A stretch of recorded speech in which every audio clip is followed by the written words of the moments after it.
Hi guys, please subscribe. Thank you. Hi guys, nandito tayo sa okra plantation. Ayan.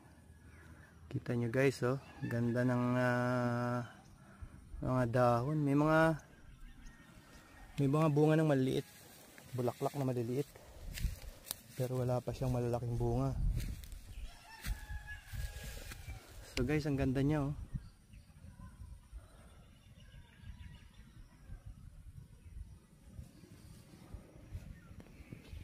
Ganda ng pagkakasimula ng okra.